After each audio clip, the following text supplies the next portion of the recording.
என்னடா காலையில திண்ண மேல உட்காந்துக்கிற எங்கேயோ போலியா? டேய் நான் திண்ண மேல உட்காருவேன் படிப்பேன் எது ஒண்ணா பண்ணுவேன். நீ என்னதுடா கேக்குறதா? டேய் எப்பா சும்மா தான் கேட்டேன் நான் அப்படி கோச்சிக்கிறா. டேய் மகனே தண்ணீர்காரன் வரும் என்னடா பண்ணலாம்? கடனை வாங்க வேண்டியது கண்டபடி துண்ண வேண்டியது. என்ன பண்றதுன்னு இப்ப கேட்டா கடனை கொடுக்கணும். இப்போ இல்லை என்னடா பண்றது? சரி நீ போய் பாத்ரூம் ஒழிஞ்சுக்கோ, நான் இல்லைன்னு சொல்லிடுறேன். நல்ல ஐடியா, நான் போய் ஒழிஞ்சுக்கிறேன். என்னடா இங்க உட்காந்துக்கிறா? அந்த எதிர் வீட்டுக்காரன் பாத்ரூம்ல போய் ஒளிஞ்சினா நேத்துக்கு தெரியல.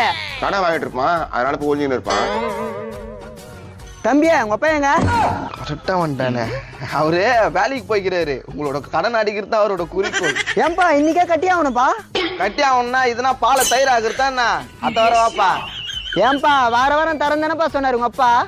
ஏன்பா அவங்க அப்பா எங்கிறாரு நான் சொல்லிட்டா? டேய் இது உனக்கு தேவையில்லாத வேலை. என்ன தேவையில்லாத வேலை? டேய் ஏன்டா உனக்கு கம்முனிரேன்டா? ஏன்பா எங்கப்பா இருக்கிறாரு உங்க அப்பா? நீ வருவனே பாத்ரூம்ல ஒளிஞ்சுன்னு